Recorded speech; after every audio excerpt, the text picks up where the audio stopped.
loves, it's Cass. Welcome to my channel, welcome if you're new. Please like, subscribe, comment, all those fun things. Today's video is really fun. I bought this deck, this Tarotdeltoro deck recently, and I'm really excited. Yeah, I stumbled across it at Guidebook, and I hadn't actually seen this deck before. It's not a new deck, I don't think, I think it came out last year or the year before. But it's new to me. I hadn't heard of it before, and I picked it up and I was just really drawn to it, and it looked so familiar. I can't even put my finger on it, but it just seemed really familiar to me. And then upon reading the back, the artwork is inspired by themes and imagery, characters of some of Del Toro's most popular films, and one of those is Pan's Labyrinth. And Pan's Labyrinth is one of my favorite movies. Coraline I think is my absolute favorite, and Pan's Labyrinth is a very close second. So upon closer looking at this, I can actually see how it could have that kind of art theme, and I was so excited, so I bought it, and I haven't even unwrapped it yet, so you guys get to see the genuine first kind of unveiling. It's like I said, it's not a new deck, so you might have seen it before, but it's new to me, so you'll get to see my review and what I think of it. So I'm gonna open it.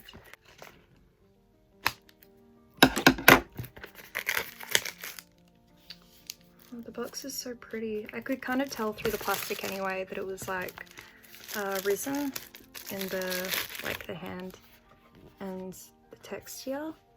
But feeling it under the plastic is so nice. That's the back.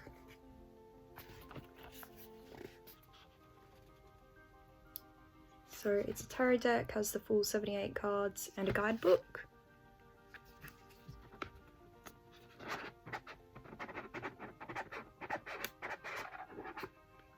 Ooh. I love the inside of it. It kind of reminds me of Tim Burton and Beetlejuice and that as well. What's that? It's the book and a little purple ribbon. Oh, okay, so the cards are actually smaller. That's good, because I was worried that the cards are actually the size of the box. And I mean, it didn't turn me off buying the deck, but I did think it was going to be really big cards and difficult to shuffle and everything. So I'm actually really glad that the cards are actually smaller than I thought they would be. Here's the little guidebook. I'll go through it a little bit more in depth later, so I'll jump onto the cards at the moment, but that's the little book. Okay, so it says Ace of Discs. I'm just having a really quick flip through. So it looks like it's got discs instead of pentacles, blades instead of swords, goblets instead of cups, and it's got wands as normal. I assumed they'd either be wands or batons. I wasn't really sure, but I'm glad they kept wands, because yeah, I think that's just I'm looking through them right now, and honestly they're amazing. I'm gonna go take you to where I can put the camera so I can show you guys properly, so stay tuned. So here's the boxes and the guidebook and the cards. I've just put it all out so you can see. I honestly love the inside of the box so much. It's just such a beautiful detail. I really like it, and it was really unexpected as well. I didn't expect that at all. The little guidebook.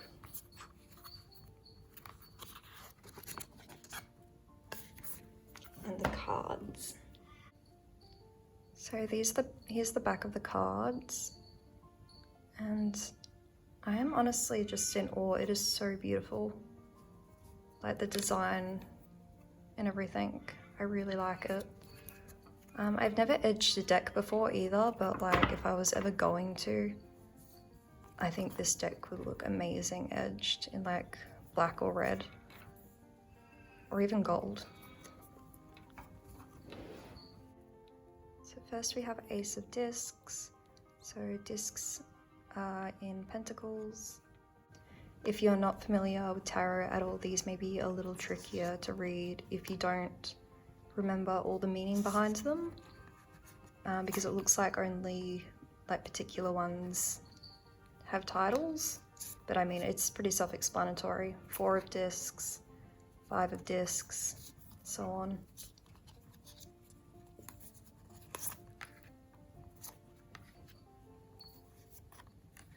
I really like them. They're like little cogs, like gears from a watch or clock. And because slight discs are in place of pentacles, and pentacles is usually like finances, I find it really interesting that they've chosen this. It's kind of like that whole like time is money type thing. I might be just reading too much into it, but that's honestly what comes to mind. The cards also feel really smooth. Like, they're a much smoother card stock than I would have pictured. Like, they're still matte finish, but they're just like really, really smooth. Ballet of discs. So this would be like where the page usually is. I love the little changes of terminology. Knight of discs.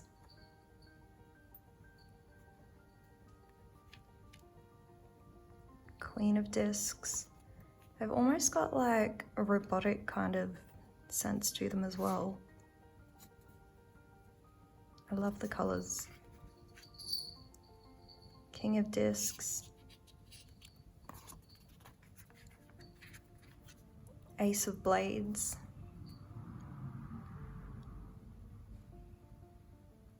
So blades in place of swords.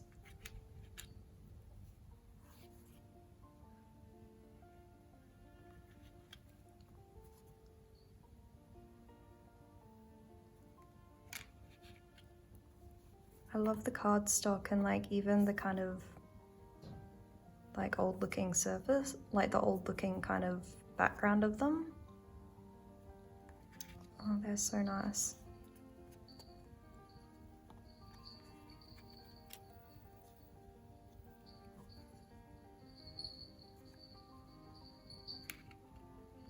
So if you can hear the bell in the background, that's Willow.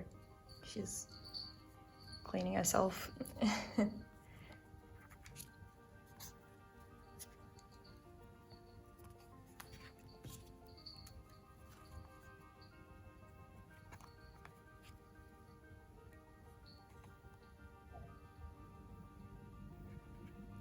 Ballet of blades.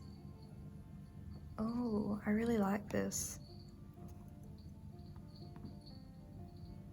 She looks like, I'm probably reading too far into this, but like with the little splotches of red around like her hands and that, like the faded, it looks like she's like done something, you know, with the knife. She just literally looks like, you know, like from those horror movies, the person who got like possessed and did something.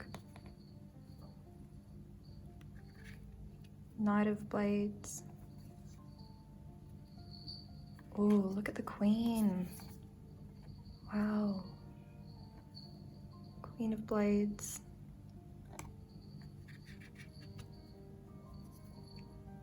King of blades. I'm falling like more and more in love with these cards. They are beautiful. In a very creepy way, of course, but like I can't wait to read them and to use them. Ace of goblets. So goblets taking the place of cups. I love that they're little skulls.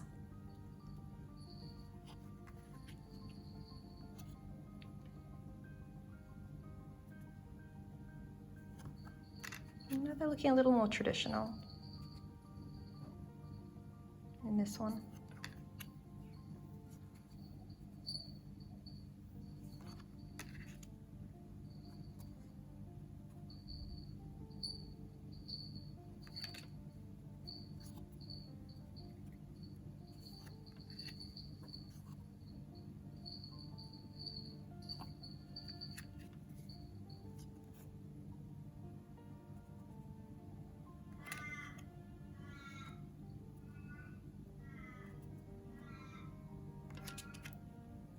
Ballet of Goblets.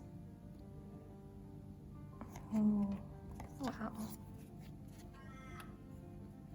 The Knight of Goblets, and he's like in his coffin.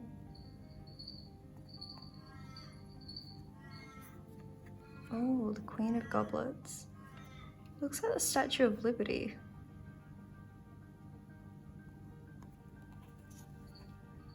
Yeah, I don't know. Yeah, it really does look like it. The King of Goblets.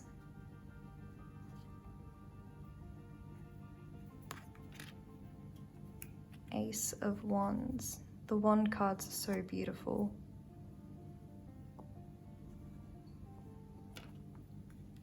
I mean, they're all beautiful, but I really love the traditional, like, old wands made of trees. There's something like so mystical about those ones.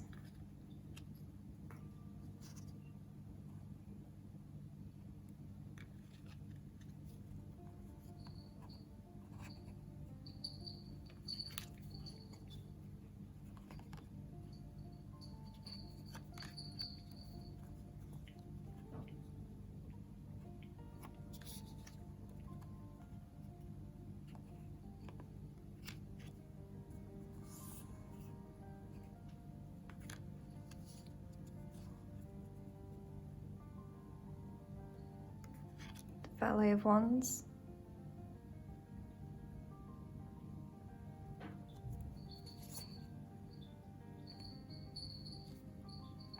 The Knight of Wands.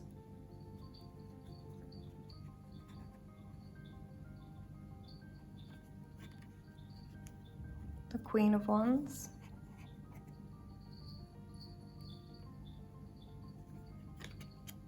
The King of Wands.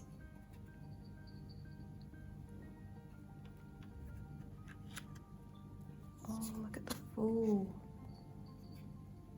It almost is just like a really dark version of like the original, you know, where it's got like the guy and it's like a little dog and he's got like the sack over his shoulder, but it's a devil and like a praying mantis. Oh, I love the interpretation of this. The Magician.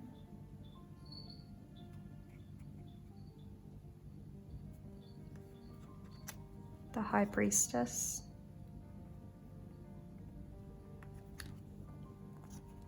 The Empress. The Emperor. I also love that it's got like almost like a druid kind of look to it as well. Like it looks sometimes mechanical, then other cards it looks like a monster, a skeleton, and then this one, his head and like beard almost look like branches, like a druid. And I've noticed there's like a lot of like little tendrils. The Hierophant. The Lovers. The Chariot.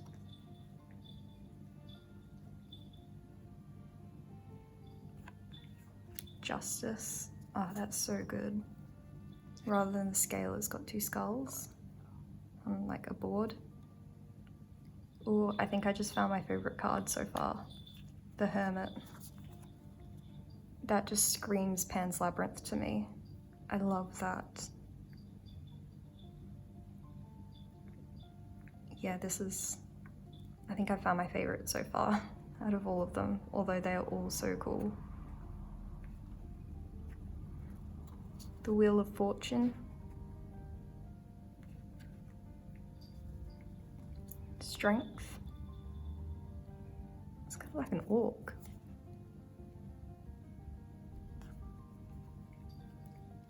The Hanged.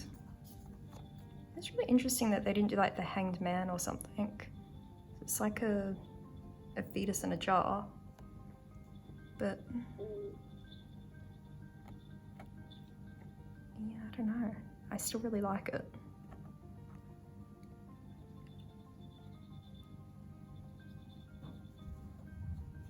Death.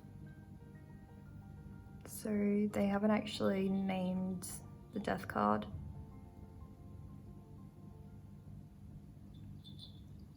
Which I find interesting as well.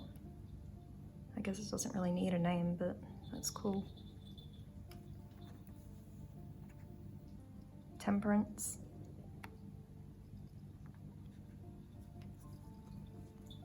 The Devil.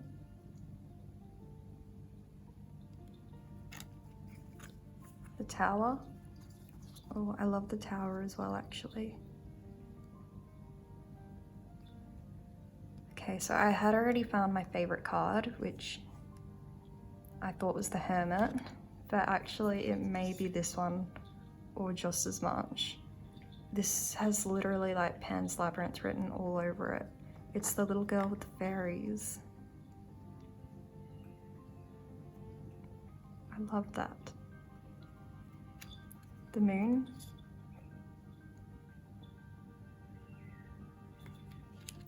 The Sun.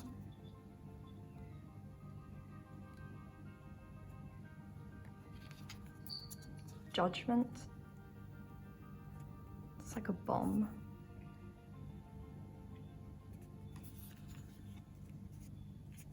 The World. I love that. It's like a cockroach or a bug, like in it, like a cocoon. I don't even know. And this looks like it must just be like the deck card. It just has the name on it. Tarotdeltoro. Ah, it's got the little root thing from Pan's Labyrinth. Ah, where she has to like keep it alive in the little bowl of water. I didn't even realize that. It's on the deck as well. Sorry, that's Simba's tail. It's on the deck as well. I didn't put two and two together until I saw it on its own. Oh, wow. I just realized I love this deck so much more now, which I thought was impossible like 2 minutes ago.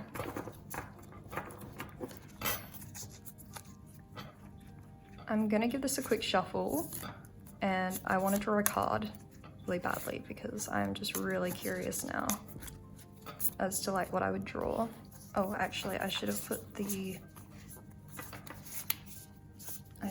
beginning card away because you don't use those. I was just so excited, I wasn't thinking.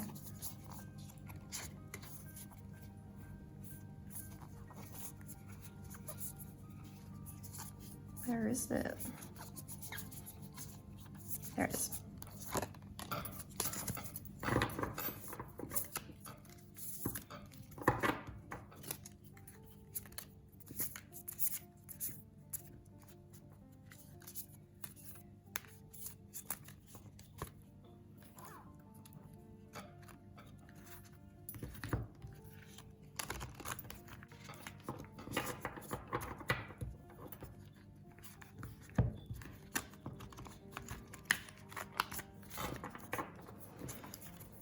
I'm really bad at shuffling on camera.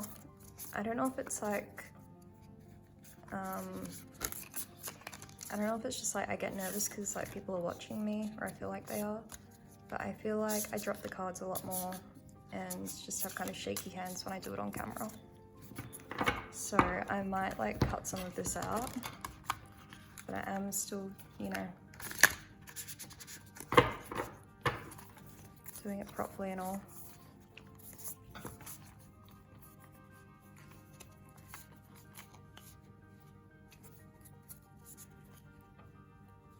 I'm so curious to see what my first card will be.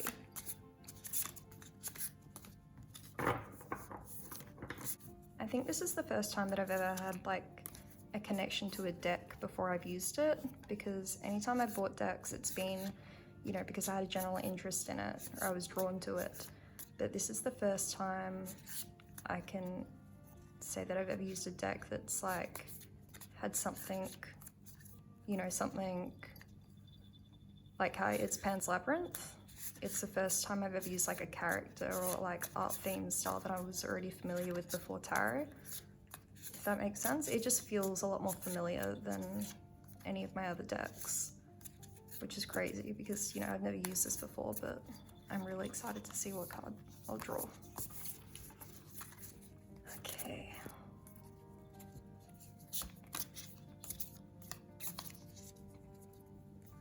Just doing a good shuffle.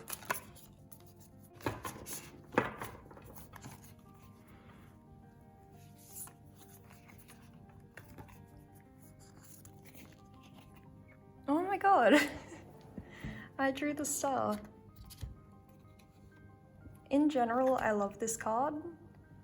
And like, I already know kind of what it means and everything, but I'm gonna look it up in the book so you guys can see as well.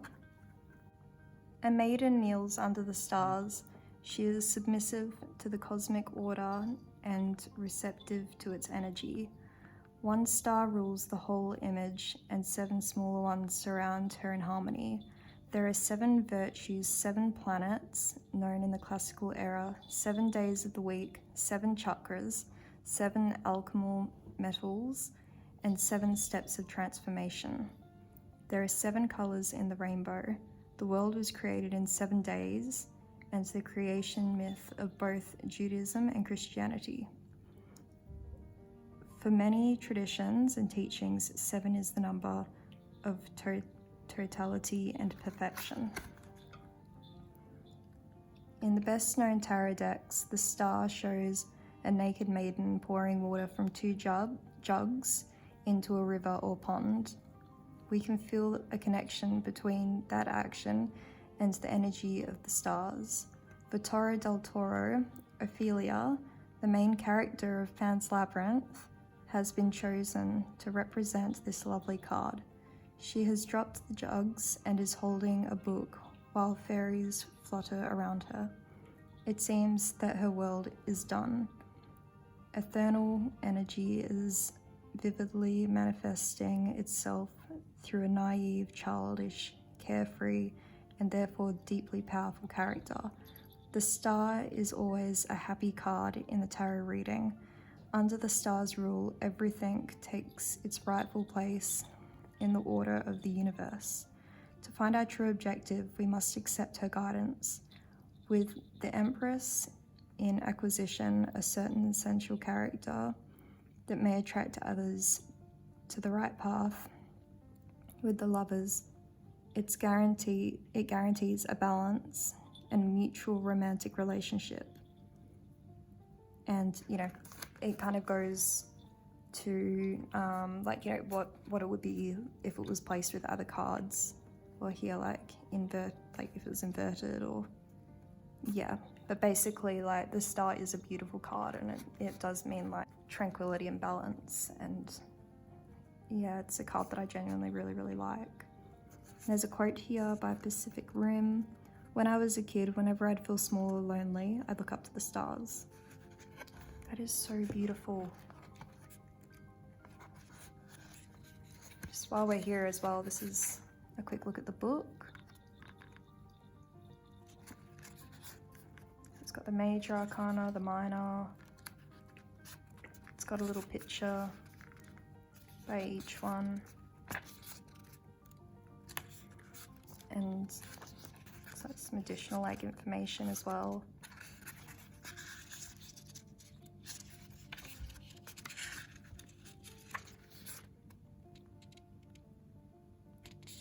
And I guess like different like spreads you can do. Oh wow, I love that.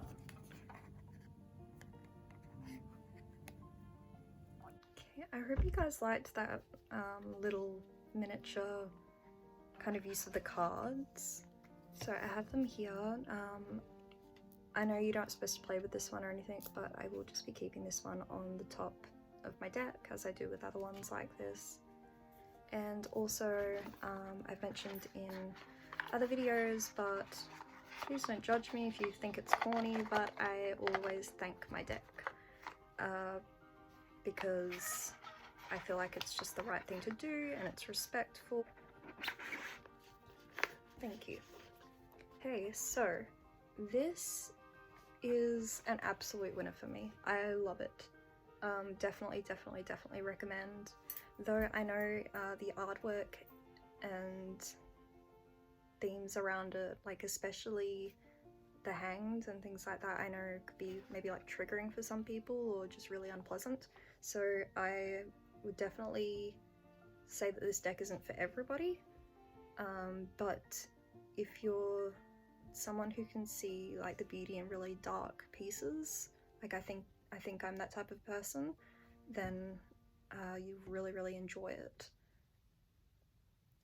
I don't have a lot of tarot decks. I have 4, and this is like the first time that I've ever had a deck, like this is the first deck I've ever had that had like a real familiarity around it. So I'm really glad that I got it. I love it. And if you're a collector, definitely recommend having this to add to your collection because it's just so unique and beautiful. And if you're not a collector but just kind of, you know, when a deck stands out to you kind of thing like me, then still recommend it. I feel like it's not as beginner friendly if you have never had a tarot deck before, because like the suits are a little different. So it's, I don't know, though a beginner I think could easily use it enough, but I just keep in mind, there is Simba again.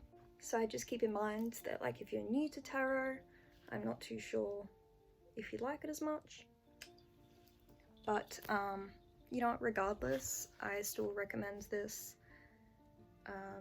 Yeah, I highly recommend it. It is beautiful. I love it. I love just the whole vibe of it. It's great. Comment below if you have this deck, if you've used it before, if you want to get it, if you're interested in it. I got it from a bookshop, but you can probably get it online. I'll check if there's like a website or something, and link it below in the description. But yeah, I hope you guys liked it. Thank you for watching. Bye.